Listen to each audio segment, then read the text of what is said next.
Welcome back into Always the Jags. It's your host, King Whale. Today, we have so much to talk about after the bye week. But first, before we get into it, if any of you guys are headed to the game this Sunday versus the Tennessee Titans, and you want to tailgate with Tony Baselli, the legend himself, and a bunch of other Jaguars legends, Fred Taylor, I think, is going to be there, and a few others, you have to make sure you pick up a ticket at Baselli Foundation. Let's go to basellifoundation.org or .com so you can pick up your tickets to get in to the Tailgate with Tony.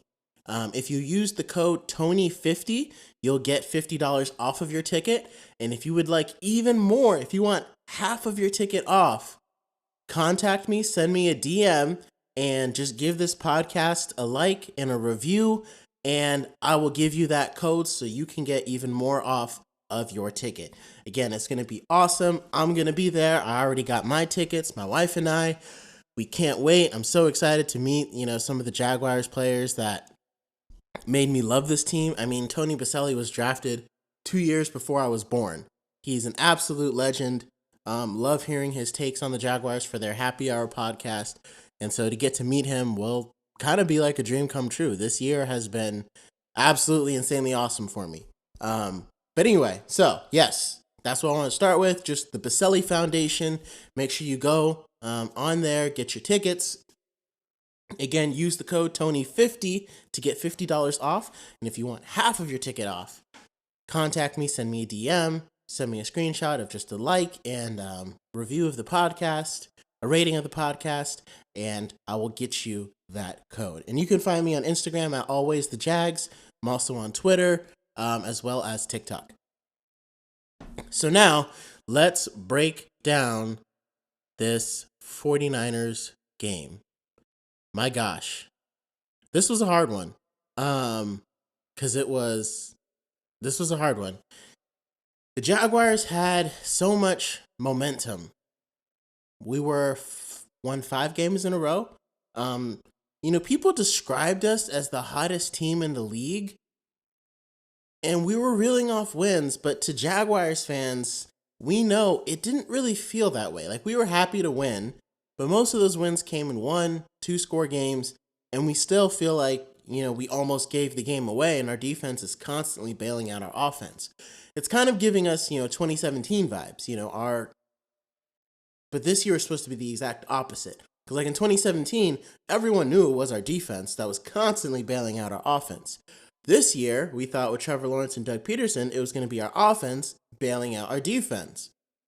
And it's still our defense bailing out our offense. And it's allowing us to win games, but it's like, I don't know what needs to change, but our offense should not be performing the way it is. And we've went against some really good defenses, don't get me wrong. The Saints are great, and some players have been making big plays that, we couldn't have made back in 2017. And, Trevor Lawrence not playing at his best in 2023, I will still take over 2017 Blake Bortles, right? But again, it just feels like we're missing some either execution, scheme, something is not there that needs to be there. And it's like, we have the alpha receiver. I don't know if Calvin Ridley is getting open or isn't getting open. And if that's not really opening things up for Christian Kirk and Evan Ingram, I think the loss of Zay Jones really hurts us more because I don't think we realize how many times people would have to double team Zay or at least put their best corner on him, right? And so Calvin Ridley looks like he can be double teamed and taken away. And so that's opening a lot for Christian Kirk, and he's performing, but he's just one receiver. And you can still double team Christian Kirk. And Evan Ingram's been good, but when you get the right guy to match up on him, he's still not the deep threat that can carry an offense. He's a yards after catch monster, and that's what we're using him as. And so without Zay Jones to really stretch the field, people are keeping things in front of us. And I don't know why we can't use Jamal Agnew in a similar role to just stretch the field. But I guess defenses just aren't as scared of him. They're okay with leaving one safety on Jamal Agnew and letting him streak down the field and challenging him to make the catch. It's not the same for Zay Jones. If you leave him one-on-one, if he's faster than the guy, he will beat him and he'll go make the catch. So that's making it a little difficult for our offense. Just heard a little bit ago that Zay Jones, he's been recovering from his knee injury, and then apparently a few days ago he got arrested in Jacksonville for snatching. But then the news came out today that it was for snatching a chain off of a woman's neck, which I mean, not good. Can't do that, you know. But at least it seems like it wasn't as serious as we might have feared. Still serious, still got to answer for his actions, but still not quite the same, not the kind of thing where he may never play for us again. So, we have to make the playoffs. The number, we don't want to take one loss this bad and be like everything that we aspired to is gone, like the number 1 seed or something like that, because it's still well within reach. Chiefs are only 1 game up, and everyone else we have to play. Everyone else who's vying for that number 1 seed in the AFC has the same record of us. Dolphins are 6-3, Ravens are 6-3. We're the 4 big dogs. Buffalo is going to be hopeful just to get into the playoffs. And Cincinnati is kind of the same way after they just lost to the Texans. So, but we have to keep winning as the Jaguars.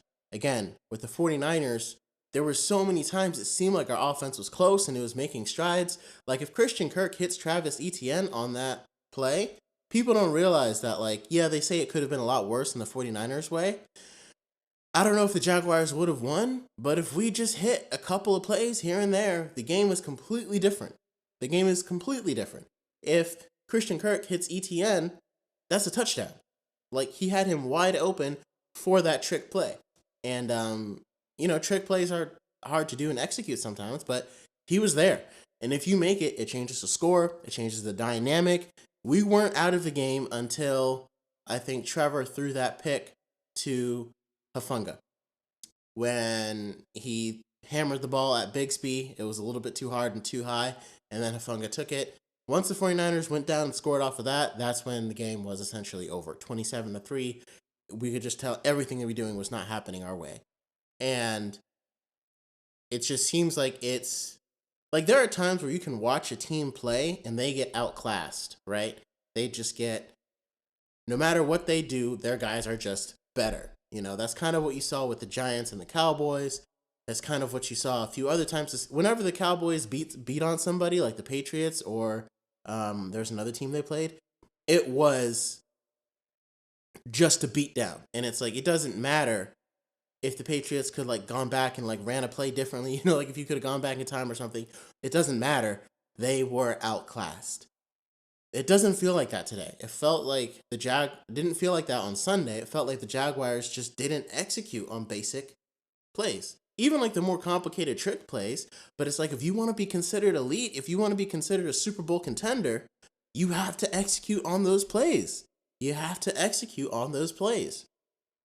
And I know with and Zay Jones not being in, it really hurts. I guess we realized that we don't have a third receiver, and we don't have receiver. Our receiver depth is not as strong as we thought. Tim Jones is still coming along, but he doesn't scare you. And like I said, I love Jamal Agnew, but I guess he only really shines when he's the 4th receiver, not the 3rd. And Elijah Cooks, maybe we'll see some more of him. Some of the trade deadline people were talking about was Kendrick Bourne could have been an option to target, maybe with Josh Uche. I know apparently the Jaguars and the Patriots were dancing around for Josh Uche for a 4th round pick, which, I would have done in a heartbeat. Maybe Bulky didn't want to because he already gave up a 6 for Ezra Cleveland, which is still a good move, and I stand by. Because I know I didn't really talk about the moves that we did make and didn't make. But, Josh Uche is the kind of player that he's not good against the run, but he's great at rushing the passer. He got 10.5 sacks, but he's more situational because people know against the run he can't really set the edge, doesn't really have the girth, and he can kind of get run through by a running back. Trayvon Walker is probably the best edge defender against the run in the NFL. And I will say that he's better against the run than Josh Allen is, and because he's so good against the run, it makes our whole run defense better. And that's made our entire defense better because now you have to throw on us. You can't run on us to win. And that's what makes Trayvon Walker so good. And that's why I kind of think he's more valuable than Aiden Hutchinson if you use him in the right way. Because we still want him. We want him to stop the run, but we also want him to get to the quarterback, rush the quarterback, affect the quarterback. But if you have a guy like Josh Uche who's situational, first of all, he understands he's situational. So if first and second down, we stop the run, okay, now Walker, great job, put in Josh Uche. Josh Allen is still rushing from the other side, and then let Josh Uche go after the passer because you don't have to worry about the run when it's 3rd and 13, 3rd and 15, or even 3rd and 10. So if you stop the run on first, even if you stop the run on first down, you can move Trayvon Walker inside to second, throw in Josh Uche on the other side, and if they try to run it, stop it again with Trayvon Walker on the inside and bring the blitz to try to see if you can force them into a 3rd and long. And now if they're in 3rd and long, you can do a 4-man rush with your absolute best pass rushers because you know they're not going to run if they're in 3rd and long, 3rd and 10, 3rd and 15. You know they're not going to run. And Josh Allen, DeJuan Smoot, could have been Josh Uche and maybe Devon Hamilton, someone else who's really good at pushing the pocket.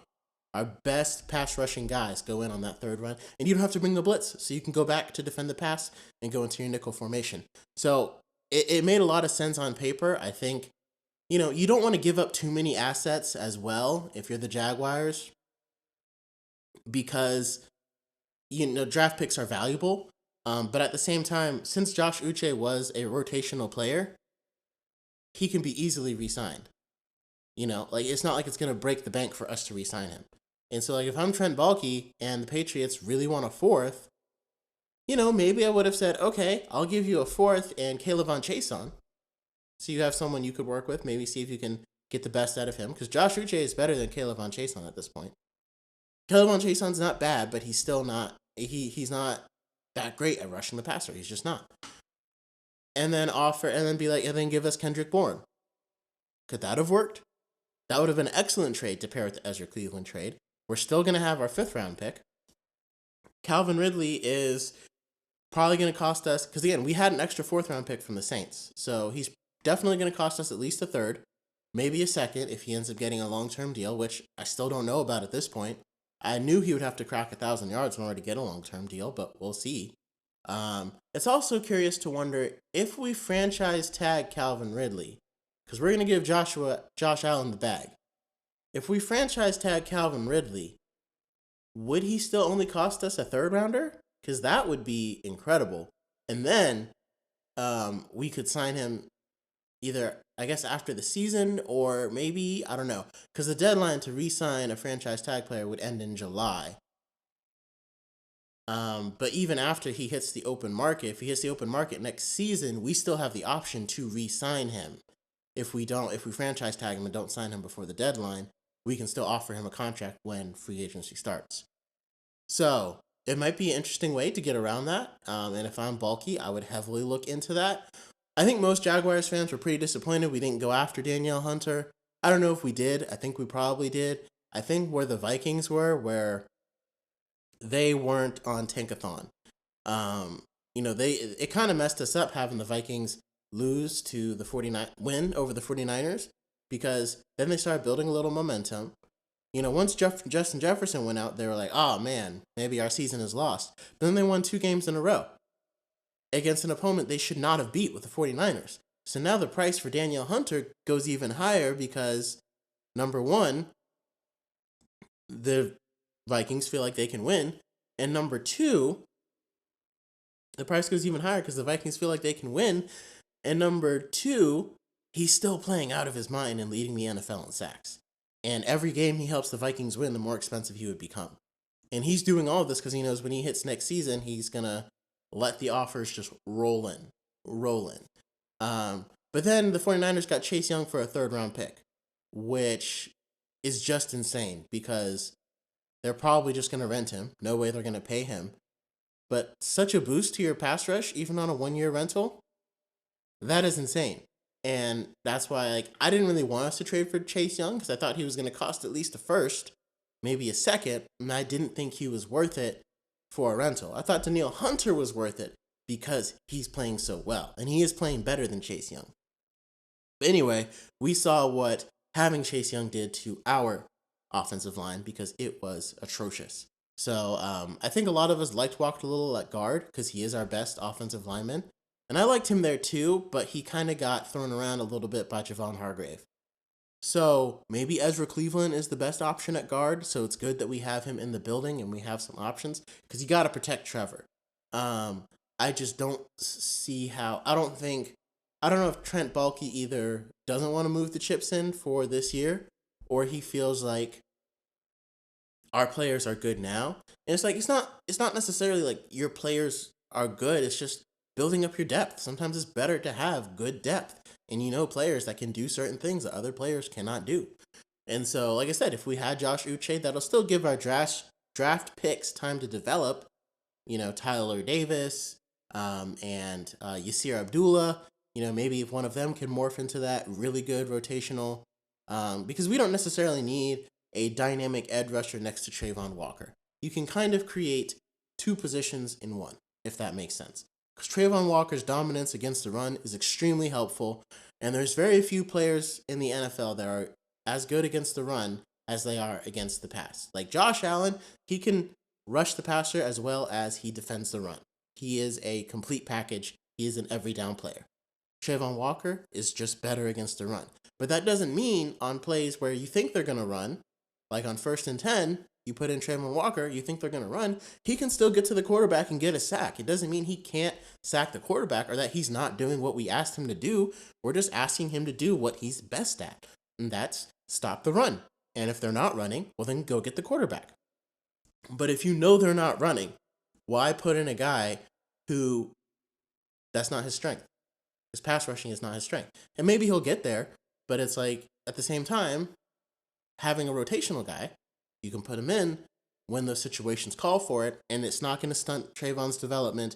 I just don't understand. To me, it would have been a no-brainer. I would have done the 4th for Uche if that seemed too expensive for Baalke. Like I said, maybe I would have thrown in Caleb and asked for Kendrick Bourne. See if there's a way the Patriots would dance like that, because the Patriots, there's no way they can stick with Mac Jones. There's no way they won against the Bills, but they just lost to the Colts by 4 points in probably a slugfest of a Germany game, who will probably not go overseas for a very long time. The Patriots are probably going to end up trying to get Caleb Williams because they are just in a tailspin. So, the Ezra Cleveland trade, like I said, it was good. We do need guard help. Honestly, I'm like, can Ezra Cleveland play center? Because, again, I don't want to be too hard on Luke Fortner, but he's not gotten better since his rookie year. And he seems like he's almost getting worse. And if defenses are looking at a weak spot on our offensive line, they're looking at the center position and Anton Harrison. Now, we've seen improvement from Anton Harrison. Kind of took a step back yesterday, but again, he was going against Nick Bosa, which is a different animal than TJ Watt. But like I said, both when he's going against elite pass rushers, they're going to turn him into a turnstile. That's just the way that it goes. So, but this week, we have the Titans, and that means our center is going to be facing, Luke Fortner is going to be facing Jeffrey Simmons, which I don't want to say who's going to win that one. So he's definitely going to need to be double teamed. Maybe Brandon Sheriff can help him out. And I think the Titans' edge rushers, Harold Landry is pretty good, but I think Anton Harrison will do better against him than he did against Bosa and Watt. And then same for Cam Robinson on the other side, who actually got beat by Bosa and Chase Young a couple of times last week. So it's hard to know what to blame the offensive performance on. I guess I would just overall say the offensive line. It all starts from there because CJ Stroud is playing so well because he is such a clean pocket. All these backups, like the Texans have 4 out of 5 offensive starters gone, and these backups are just playing out of their mind. And they're giving him a clean pocket to work with, and he is destroying defenses, carving them up. And I don't know if it's the blocking scheme. Like I said, I think Phil Rauscher is a fantastic offensive line coach, and I don't know what his blocking, I don't know if he's in charge of the blocking scheme exactly, but like I remember on one play, there was 3 guys on Hargrave on a 3-man rush. Scherf moved to the inside to help Fortner and Little with Hargrave. And then Bosa had Harrison one-on-one, and Young had Robinson one-on-one. And they beat them both and got Trevor for a sack barely before he called the playoff. It was crazy. And I'm like, I don't know whose blocking scheme that is. If that's Press Taylor's, he's got to adjust it. If it's Phil Rauscher, you got to adjust it and give your rookie some help because he is a rookie and he is getting destroyed. Like, Brandon Sheriff needs to be married to Anton Harrison's left side. And, Walker Little, and that's the problem with the center, though, because Luke Fortner isn't that strong on his own. So if Brandon Sheriff is always helping out Anton Harrison, well, Fortner's going to get a lot of one-on-ones if the defensive tackle lines up over Scherf, because that means Walker has to stunt inside to help the center against the defensive tackle that lined over Scherf, because Scherf is going to help Harrison. So it creates, having just one bad offensive line player can create a lot of issues. Having two, defenses know exactly where to attack. And so we really got to have Harrison develop. I think maybe that's what Balky is thinking, and like not pushing the chips in for this year. Maybe he's like, let's give Harrison some more time to develop. I'll franchise Calvin, and then next year will be the push where I'll look at our assets and see if I can bring in some top notch, really top flight guys. Because I do think the Jaguars have the bones of a winning team. It's just hard to say, like, are we a Super Bowl contender? I mean, we've beaten some really good teams, but the Super Bowl contenders steamroll other teams.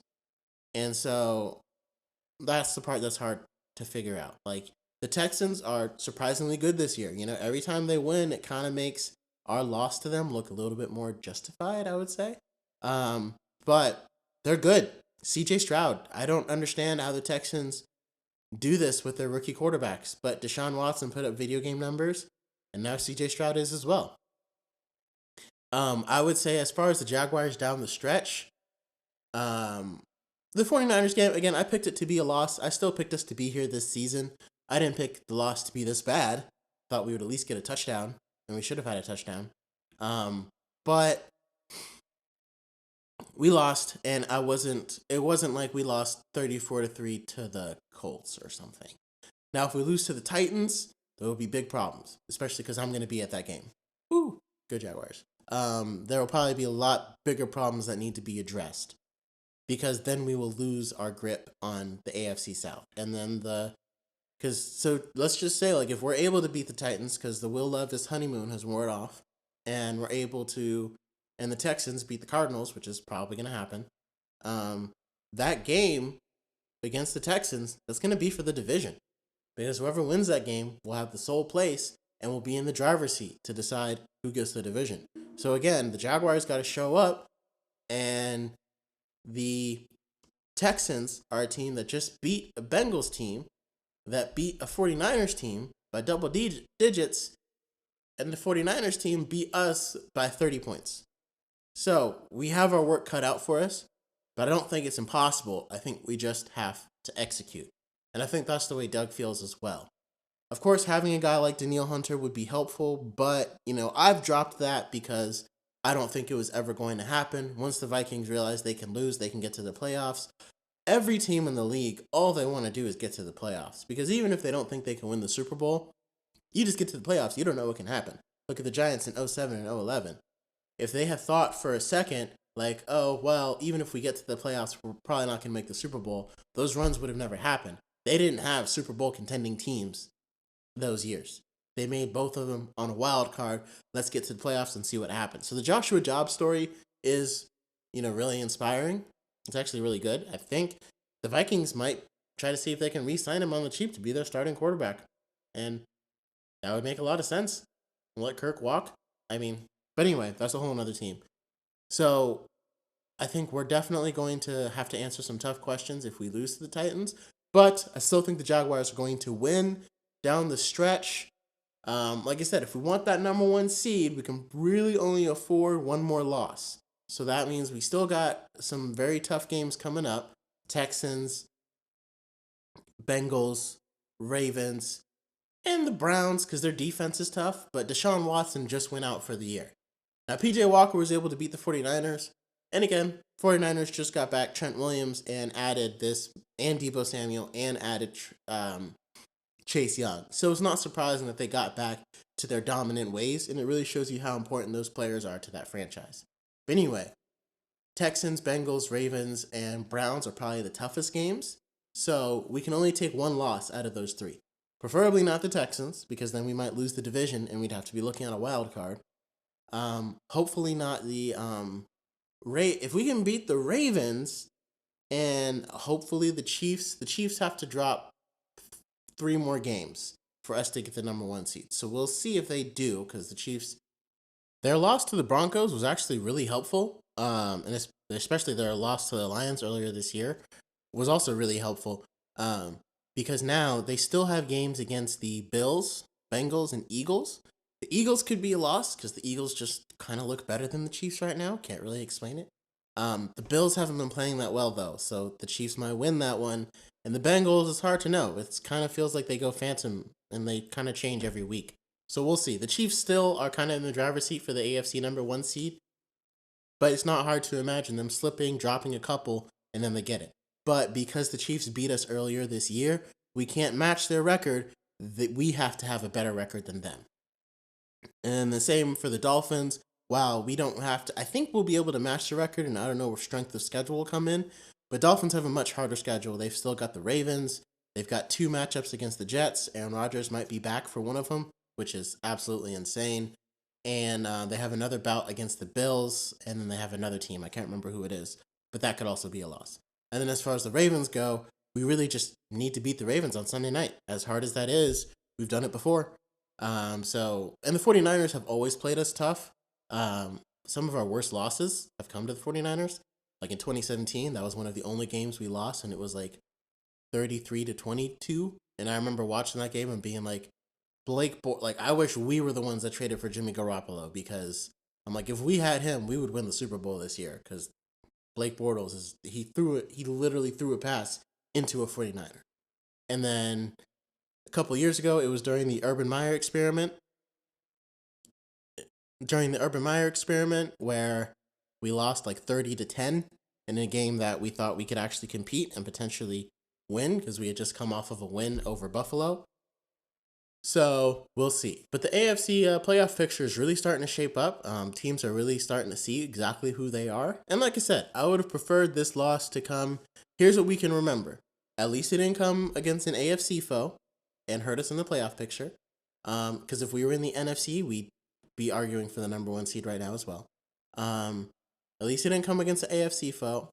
And at least it didn't come, against a team that we should have beat. Now, we should play better. And if we want to be a Super Bowl contender, you have to contend with Super Bowl level teams like the 49ers. And maybe the Jaguars don't feel like they can win it all this year, which is a shame, because I would love to go to Vegas because my uncle has a place there and I could go watch us potentially win our first Super Bowl. Anyway, the offense execution has just got to be better. And I don't know if Doug Peterson needs to take over play calling permanently, if Press Taylor needs to adjust the blocking scheme, and if receivers just need to get open. I think it's going to help a lot when Zay Jones gets back, but I don't think that's our only issue. Because if that was it, then I think that's on Trent Baalke for not getting us more depth. You know what I mean? I think he realized that there's more issues with the offense. If the issue is just not having Zay Jones as that field stretcher, well then Baalke should have went out and got a guy like KJ Hamler even, or forgetting his name, Kendrick Bourne from the Patriots. So we'll see. Again, the Jaguars still got a lot of football left. Again, if you are planning to the game on against the Titans, make sure you use that code so you can get tickets off for the Tailgating Show with Tony Baselli and get to meet some of the Jaguars legends. There will be some live music there as well. All the money is going to the Baselli Foundation, so it's a really great cause to support. And go Jaguars. Don't really have to break down the Titans game. Titans always play us tough. They're not just going to give it to us. But we need to win. It's very simple. Trevor needs to carve them up the way he did in Nashville a few years ago. They lost Kevin Byard.